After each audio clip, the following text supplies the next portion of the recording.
Gentlemen, you know we have a really serious problem, and that is that we know that Iran is building nuclear weapons. And what are we going to do about that, and what will you do about that as president? Mr. Johnson. Well, let's recognize first and foremost that Iran is an unintended consequence of taking out Iraq. That was their only concern, was Saddam Hussein and Iraq, and what are they going to do to us today? Well, we take out Saddam Hussein and Iraq, and now we're dealing with Iran. Does Iran pose a military threat to the world? To my knowledge, they do not pose a military threat to the world. And if we're going to bomb Iran, we're looking at a 2-year maintenance bombing program because it's not going to thwart them from developing a nuclear warhead a little bit deeper or in a different place. And aren't we after the hearts and souls of citizens of Iran? And isn't our beef with the leadership of Iran?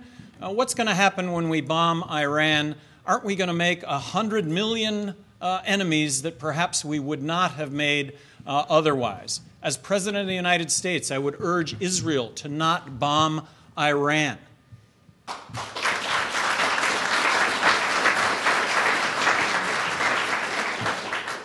Mr. Keller. Well, I agree with Gary, but I would add to that we as the United States of America, with the Constitution and the rules that it sets forth, we should not be sending military troops anywhere without congressional approval. And congressional approval is supposed to come from the people. So if the people are saying don't go over there, then we should not be going over there. Period.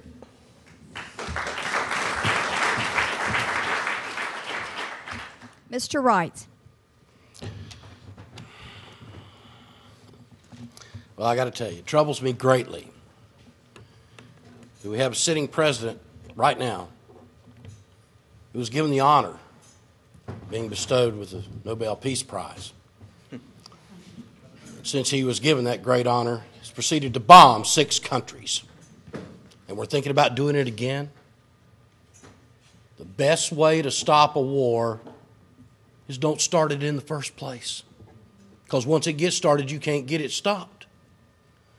Now, what we're dealing with here really is a foreign policy issue, foreign policy problem, a grave problem that the United States has been involved in for many years, particularly in the Middle East. We have tried to bribe countries into being at peace with each other. But what did we use for this bribery?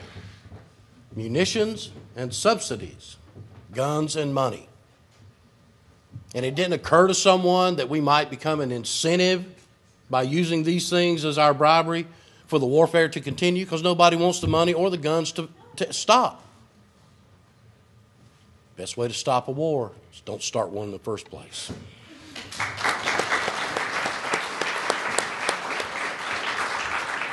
Mr. Steele. I don't think I can improve on any of this. I mean, all these answers have been great.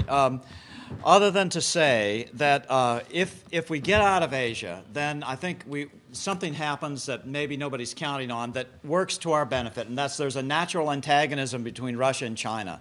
If we're there bombing and trying to nation build, that antagonism cannot build. If we move out, then that antagonism starts to work again, and that works to our advantage. That's it. Mr. Harris.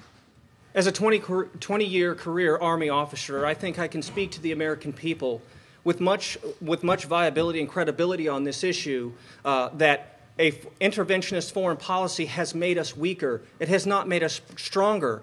It has spread our all-volunteer military around the world to defend everyone else's border but our own. It has ran us into massive amounts of national debt, which even the former Joint Chiefs of Staff, Admiral Mullen, admitted has become a national security issue by our debt. So this foreign policy of interventionism has got to stop, and I think I can deliver that message to the American people. But furthermore, does that mean that we have to disregard our defense? No, it does not. We can look to the example of our founding presidents, Thomas Jefferson and George Washington, of peace through strength here at home and in international waters. We make sure that we stop all the foreign aid, make sure that foreign aid is not flowing into actors like Iran, so that way they can use that money that we borrowed against us. So folks, that's what I'm saying is that we need to stop this foreign policy of interventionism. And as Mr. Wright's point out, we don't start wars. We defend this republic.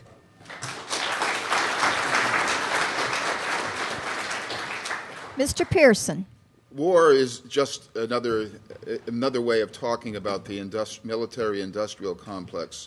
We talk about going to war and doing this and doing that and expanding our military, but it's just for the benefit of those people that are making munitions. They're selling munitions all over the world.